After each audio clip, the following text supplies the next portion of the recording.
তো যদি আমাদের এই কষ্টের ফলে একটা গাছ সুস্থ জীবন পায়, তাহলে আমাদেরও সেটা ভালো লাগবে। নমস্কার বন্ধুরা, তোমরা সবাই কেমন আছো? আশা করি তোমরা সবাই ভালো আছো। তো হ্যালো ভিউয়ার্স, আমরা আবারও চলে এসেছি কোনো দুস্থ গাছকে সুস্থ জীবন দেওয়ার জন্য। তো চলো দেখা যাক এই কলা বাগান থেকে বেরিয়ে পাশে একটা বাগান, জঙ্গল, এখানে কোনো দুস্থ গাছ পাই কিনা। চলো দেখতে থাকো। তো ভিউয়ার্স, এই বাগানে আমরা এসেছি। তো চলো, একটা আম গাছের ছোট্ট একটা চারা খুব খারাপ অবস্থায় আছে, এটাকে নিয়ে যে একটা ভালো জায়গায় লাগিয়ে এখানে সুস্থ জীবন দেওয়া যায়। তো দেখতেই পাচ্ছ গাছটা কেমন ভাবে আছে এখানে।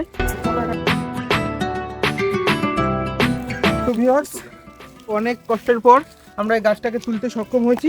তো চলো এটার জন্য একটা সেফ জায়গা খুঁজি এবং এটাকে বসাই। ভিউয়ার্স, আমরা খুঁজতে খুঁজতে একটা ফাঁকা জায়গা পেয়েছি। এখানে চাষের জমি, তোমরা দেখতেই পাচ্ছ, এখানে শস্য বাগান, শস্যের জমি। এই ফাঁকা জায়গাটাই গাছটাকে বসাবো এবং আমরা এটাকে দেখে শুনে রাখার চেষ্টা করব যাতে এটা ভালোভাবে বড় হতে পারে, বাঁচতে পারে।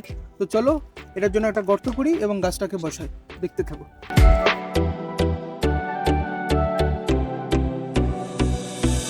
তো ভিউয়ার্স, মাটিটা অনেক শক্ত আর এই রোদ্দুরে গর্ত খুঁজতে খুব কষ্টই হচ্ছে।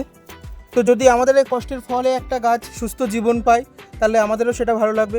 যদি আমাদের এই কাজ তোমাদের ভালো লাগে, তাহলে আমাদের চ্যানেলটিকে অবশ্যই সাবস্ক্রাইব করবে এবং ভিডিওকে অনেক অনেক বেশি শেয়ার করবে এবং কমেন্ট করবে, যাতে আমরা এই কাজ করতে পারি। চলো দেখতে থাকো।